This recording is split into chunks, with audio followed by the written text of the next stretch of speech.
the start which I'm doing it, I have taken the share of one of the organization which my friend was running from last 13-14 years, and I've been associated with this company from last 3 years. The idea is not very new, but it is very proven and tested. However, everyone does not have the intelligence to run that kind of a business, and we are running it. Since 3 years, the growth of this business has been more than 100% every year. Now, when I took over, or when I get the startup of this or the new business venture with this idea, my revenue was start approximately 2 lakh rupees. Now I'm clocking 20 lakh rupees per month.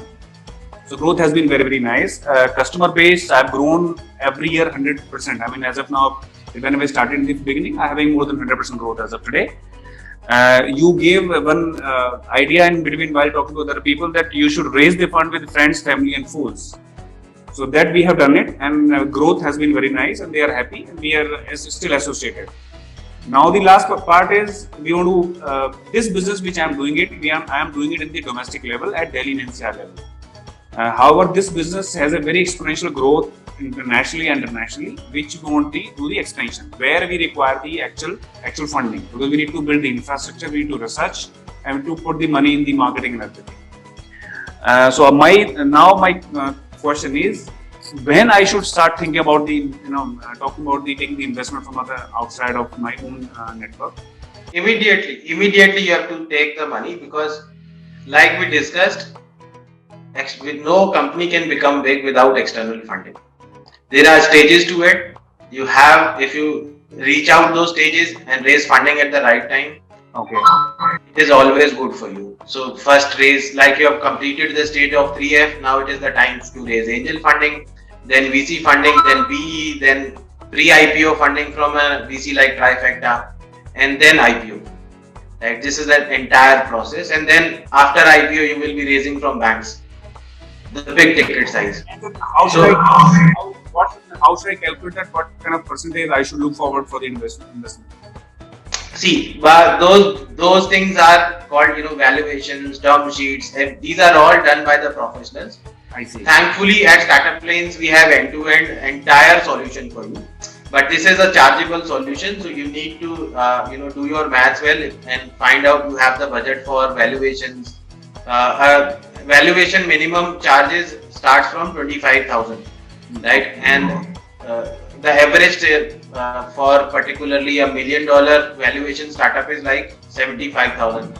I need to check that. I'm not having the ready reckoner with me right now. But valuation, if you get it done, don't get it done through a chartered accountant. I'm so sorry I'm saying that.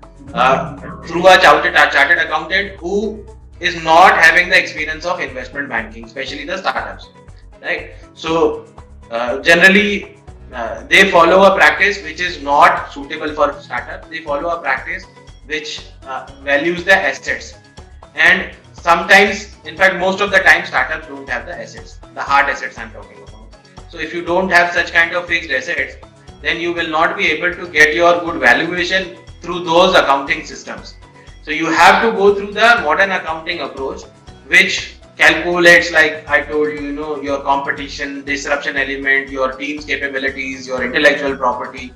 And these are not hard assets, but these assets matter the most. Like in terms of today's time, COVID times, if you have the IP, the intellectual property, say license to manufacture the vaccine, it is far bigger than any building, than any ship, or any kind of fixed assets, right?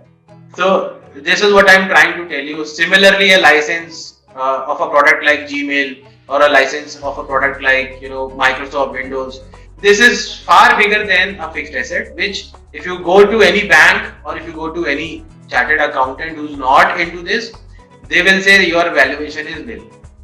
Okay. And bank will give you loan, chartered accountant will say aapka kuch nahi ho sakta. And so you have to approach the right people. I'm not saying go to Startup Lanes only. There are so many other players. You have to find out the right one who gives you the best pricing.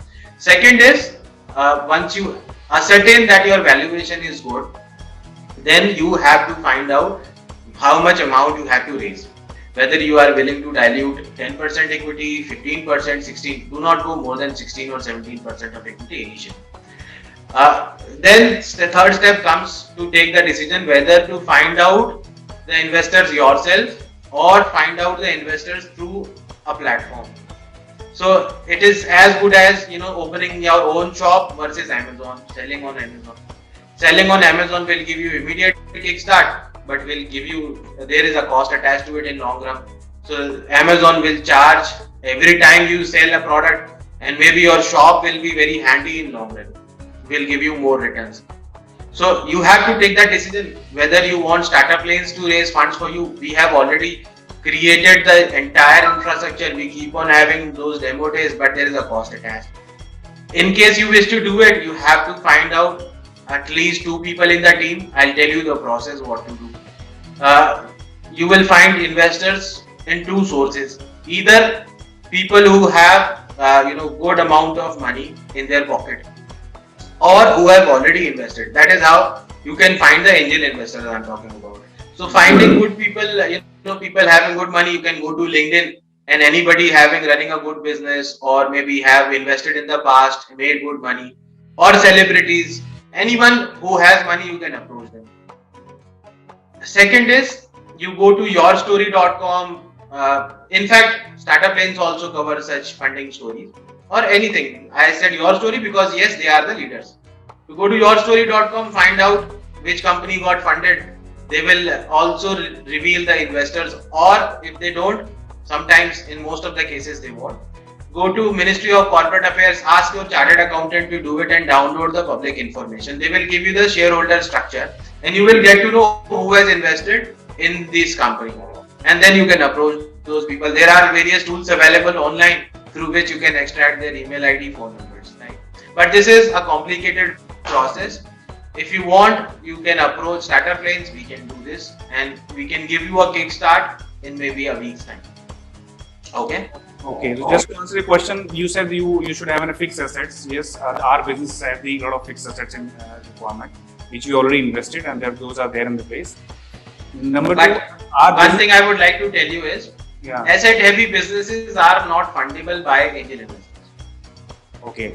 So imagine if Uber starts buying the taxi, then this becomes non-fundable business, because platforms are in scalability really get hampered. Plus, there is a lot of work to be done in maintenance of those assets.